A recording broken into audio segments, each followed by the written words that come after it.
Louvado seja nosso Senhor Jesus Cristo. Em nome do Pai, e do Filho, e do Espírito Santo. Amém. Caros irmãos e irmãs, estamos celebrando a Semana da Família e neste dia 15, sexta-feira, a Igreja nos propõe o Evangelho segundo Mateus, capítulo 19, versículos 3 a 12. Naquele tempo, alguns fariseus aproximaram-se de Jesus e perguntaram para o tentar: É permitido ao homem despedir sua esposa por qualquer motivo? Jesus respondeu: Nunca lestes que o Criador desde o início os fez homem e mulher?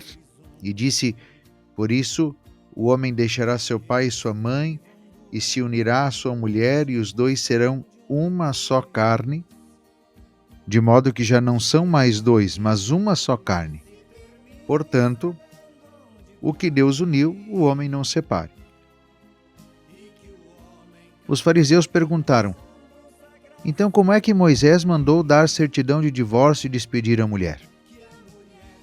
Jesus respondeu: Moisés permitiu despedir a mulher por causa da dureza do vosso coração. Mas não foi assim desde o início. Por isso eu vos digo: quem despedir a sua mulher, a não ser em caso de união ilegítima, e se casar com outra, comete adultério.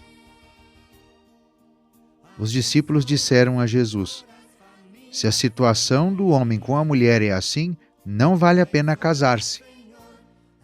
Jesus respondeu: Nem todos são capazes de entender isto, a não ser aqueles a quem é concedido.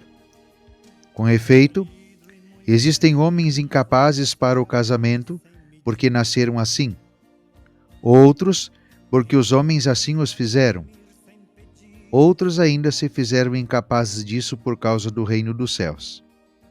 Quem puder entender, entenda. Palavra da salvação. Glória a vós, Senhor. Amados irmãos e irmãs, é impressionante como a Sagrada Escritura, na liturgia proposta pela Igreja nessa semana, de fato vem ao encontro do tema da família que nós estamos vivendo. Já rezamos pelos pais, já rezamos pelas mães, pelos filhos, pelos avós, e hoje nós olhamos de maneira geral para a célula da família. De fato, nós não temos como negar, a partir do Evangelho, este fundamento básico da família conforme a nossa tradição cristã.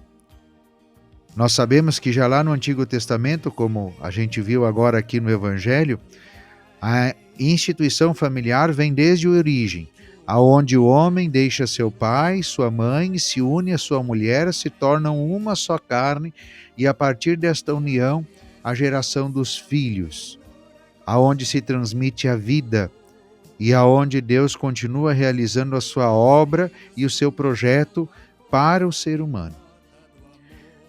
Diante da situação, das dificuldades que nós sabemos que existem na relação entre pessoas, entre o homem e a mulher, nós vemos Jesus sendo interpelado pelos fariseus, perguntando se era permitido despedir a sua esposa por qualquer motivo. E Jesus responde, dando justamente o fundamento lá da origem, que desde o começo não é assim. Porque o homem deixará seu pai, sua mãe, se unirá à sua mulher, e os dois serão uma só carne, de modo que já não são dois, mas uma só carne. E que, portanto, esta união estabelecida por Deus não pode ser separada, não pode ser dissolvida. E aí eles vêm ainda argumentando, mas Moisés permitiu dar uma certidão de divórcio. Mas Jesus volta de novo à origem dizendo, mas desde o começo não foi assim, foi por causa da dureza do vosso coração. Então, nesses textos, nós temos aqui o porquê que nós guardamos a indissolubilidade do sacramento do matrimônio. De fato, não temos como negar Jesus.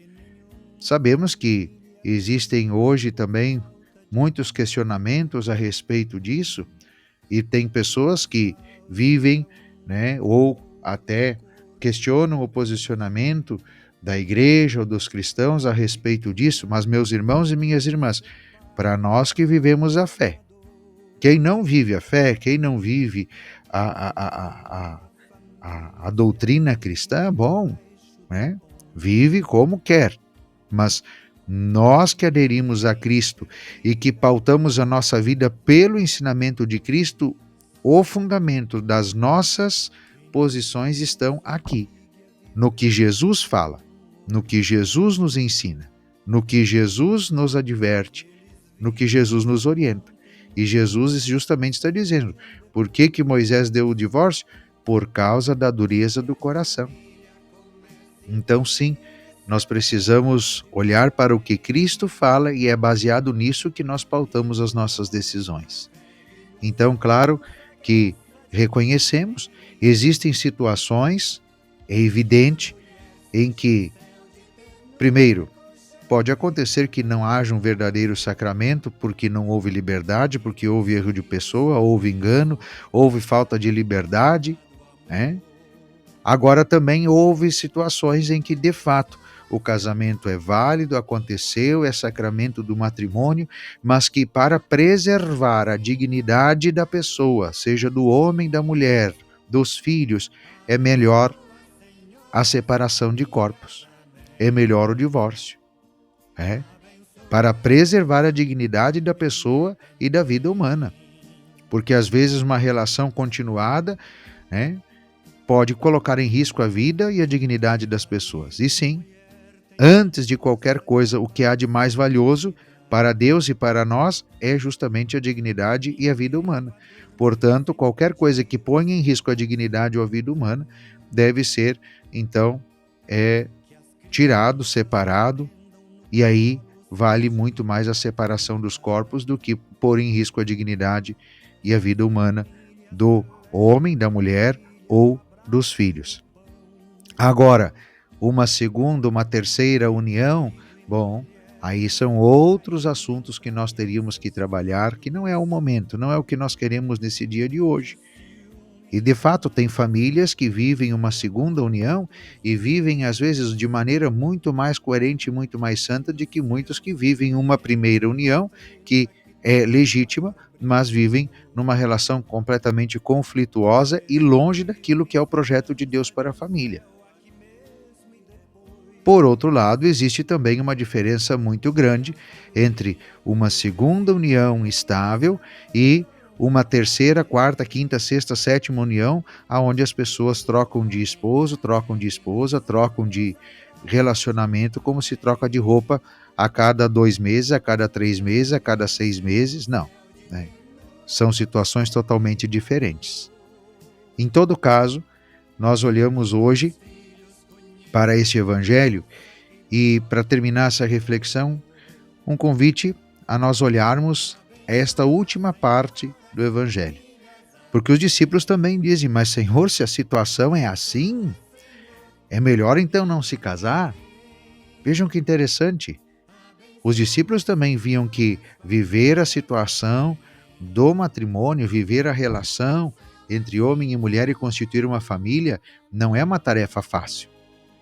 Não é só viver do oba-oba como se quer viver, apenas de alegrias de final de semana, apenas do prazer que se pode ter na relação de um com o outro, sem levar em consideração o compromisso e a missão que se tem como uma família, que é de levar o amor de Deus um ao outro e levar também os filhos ao amor de Deus.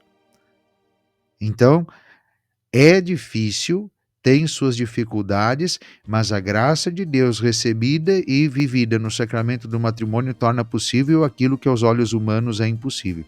Assim como semana passada olhávamos para o sacerdócio, a vida ministerial, a vida de padre, a vida de bispo, humanamente é algo impossível. Mas a graça de Deus do sacramento recebido e vivido torna isso possível. E está aí quantos exemplos que nós temos de sacerdotes santos, de sacerdotes que viveram na integridade a sua fé ao longo de toda a história. E a mesma coisa agora olhando para as famílias. Parece impossível se viver uma vida conjugal. Humanamente falando, é impossível, mas a graça de Deus, recebida e vivida no sacramento do matrimônio, torna isto possível. Claro, com os demais sacramentos também, é óbvio, pelo batismo, pela comunhão frequente, pelo sacramento da reconciliação. Então ali a graça de Deus vai agindo e tornando possível aquilo que aos olhos humanos é impossível. Mas há que se considerar também que nem todos têm vocação ao matrimônio. Existem homens incapazes para o casamento porque nasceram assim. Tem pessoas que são incapazes fisicamente para viver o matrimônio, para viver a relação sexual ou mesmo para ter uma vida de união conjugal. Sejam condições físicas, condições psíquicas. Tem pessoas que são incapazes para isto. Existem outras pessoas que os homens os fizeram incapazes. Na antiguidade, claro, haviam pessoas que eram castradas, por exemplo, homens castrados para trabalhar nos palácios e cuidar das damas, das rainhas, das princesas, Mas, olhando para a nossa realidade hoje, aqui eu trago algo bem concreto.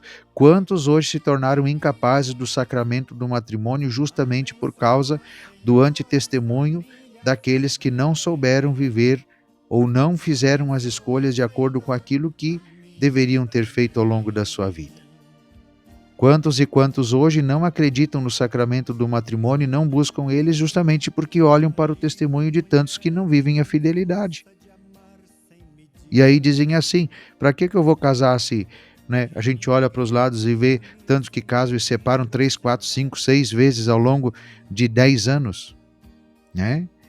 Então, olhando esse testemunho, eles se tornam incapazes de acreditar no sacramento do matrimônio e de vivê-lo.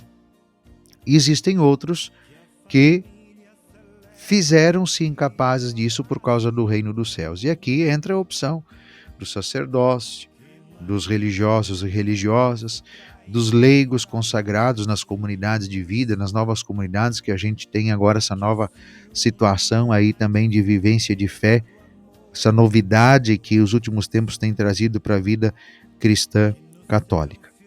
Então, meus irmãos e minhas irmãs, sim, temos as nossas dificuldades, temos sim consciência de que a vida de família não é algo simples e não é as mil maravilhas como aparecem nos romances, nas músicas, nos filmes, nas séries. Existem muitos sacrifícios a serem feitos, como existe em qualquer vocação, mas o próprio Senhor nos diz: quem quiser vir após mim, renuncie a si mesmo, tome sua cruz e me siga. A vida em família não é uma vida de busca de felicidade aonde o outro tem que realizar os meus desejos, meus anseios. A vida de família é aonde eu, realizado, pleno, encontrado com Cristo por uma experiência de fé, agora quero partilhar da minha realização, da minha completude, da minha felicidade em Deus com alguém, com o esposo, com a esposa, e nós dois, completos, realizados na nossa relação com Deus, queremos transmitir também essa felicidade, essa alegria para os filhos. Então, mais do que buscar realizar-se, nós somos realizados e queremos dar realização para aqueles que nós amamos, com quem nos unimos e com quem nós vivemos em nossa família. Por isso o convite no dia de hoje que eu faço é que cada um olhe para a sua relação com a sua família, como pai, como mãe, como filhos, como irmãos. Como eu tenho me relacionado? O que eu tenho sido para a minha família? Eu tenho só buscado satisfação e realização? Ou eu tenho sido também instrumento de realização, de satisfação? Eu tenho sido instrumento de Deus para a felicidade plena daqueles que Deus colocou junto de mim para serem os mais próximos de mim? Para na intimidade nós experimentarmos o quanto somos amados, queridos por Deus. Eu estou aberto à reconciliação Estou aberto a perdoar, assim como Deus está totalmente disposto a nos perdoar quando nós nos arrependemos. E mesmo quando nós não nos arrependemos, o perdão de Deus está aberto à nossa espera. E assim também é necessário viver o perdão dentro da relação familiar, na relação entre esposo, esposa, pais e filhos, não buscando do outro a perfeição, mas buscando a perfeição no amor e na misericórdia um para com o outro. Assim é que é possível viver a vida de família. Por isso, amados irmãos e irmãs, Jesus mesmo termina o Evangelho dizendo: quem puder entender, entenda. Só vamos poder entender o grande mistério da vida familiar, conforme os nossos valores cristãos, a partir de um encontro pessoal com Cristo. Enquanto nós olharmos para essa realidade apenas como um conjunto de regras do que é certo, do que é errado, do que pode, do que não pode, nós nunca vamos viver plenamente aquilo que é o projeto de Deus para nós e não vamos compreender as exigências desta vocação. Mas no encontro pessoal com Cristo, numa vivência profunda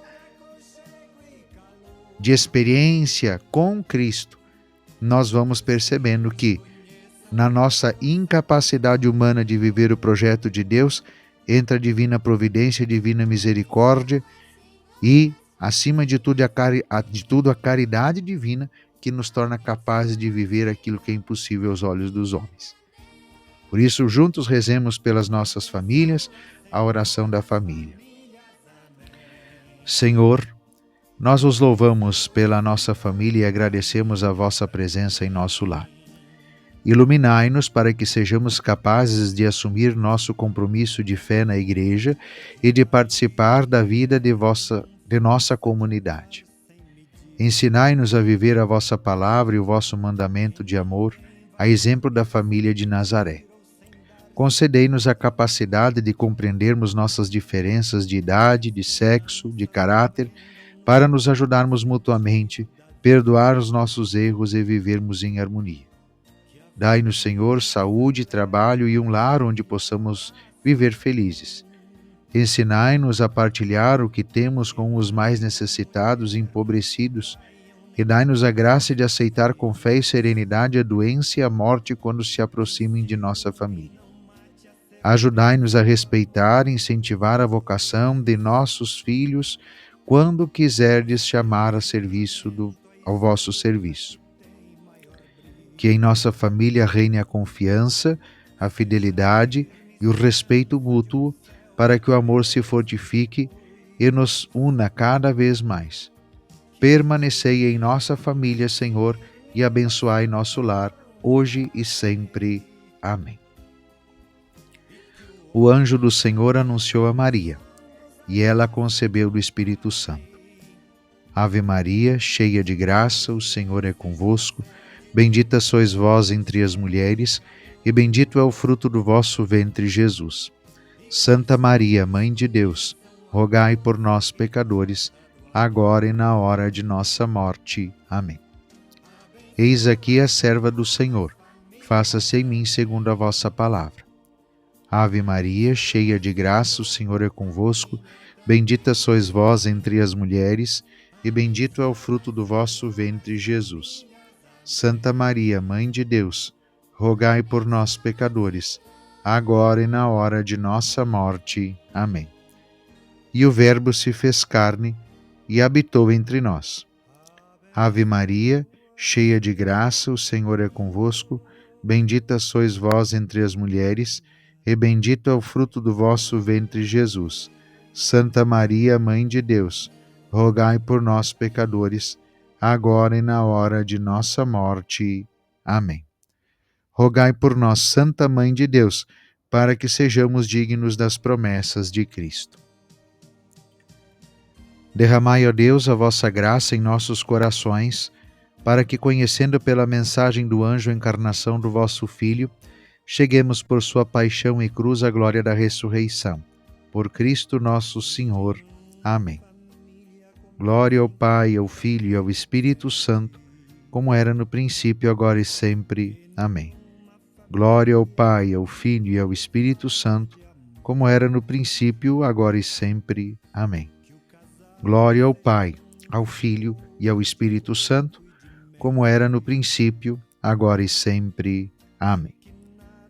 Lembramos os nossos 3 objetivos para essa Semana da Família: a oração antes das refeições, a bênção dos filhos, dos membros da família e o cantinho de Deus em casa para a oração. Então, vamos aí colocar em prática nessa semana para que permaneça esse hábito nas nossas famílias, de termos o momento de oração antes das refeições, conforme nos orienta o catecismo, para que possamos também ter o hábito de abençoar os filhos, porque somos nós herdeiros da bênção de Deus Pai, para abençoar aqueles que Ele confia aos nossos cuidados, e que nós possamos também ter o cantinho de Deus na nossa casa, aonde ali somos recordados da importância e da centralidade do Senhor em nossas vidas. Ele que nos chama a viver em família, nos chama a paternidade, a maternidade, a obediência na filiação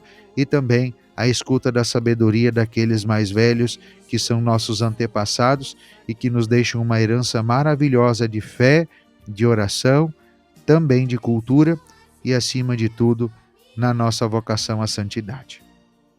Recordando hoje, à noite, 19 horas, o grande encontro dos pais com os filhos no salão paroquial, para todos os catequizandos, para todos os crismandos, o pessoal do CLJ e todos aqueles que quiserem participar conosco desse momento belíssimo de oração, conduzido pela família, pelo casal Gustavo e Laila, que vem hoje nos ajudar também a rezar nesse momento tão importante da nossa Semana da Família aqui na Paróquia Bom Jesus. Não vamos esquecer também, no dia 6 de setembro, a nossa peregrinação diocesana em Montenegro. Se organize, vista a camiseta, leve o estandarte e vamos lá participar junto com todos os católicos da nossa diocese. O Senhor esteja convosco. Por intercessão da Sagrada Família de Nazaré, a bênção do Deus Todo-Poderoso, Pai, Filho e Espírito Santo, desça sobre você, sobre vossas famílias e permaneça para sempre. Amém. Nossa Senhora do Rosário, rogai por nós. Bom Jesus, sede a nossa salvação. Maior brilho, seja firme esperança de um céu aqui mesmo e depois que a família comece e termine sabendo onde vai, e que o homem carregue nos ombros a graça de um pai, que a mulher seja um céu de ternura, aconchego e calor, e que os filhos conheçam a força que brota do amor. Abençoa, Senhor, as famílias, amém. Abençoa, Senhor, a minha também. Abençoa, Senhor, as famílias, amém.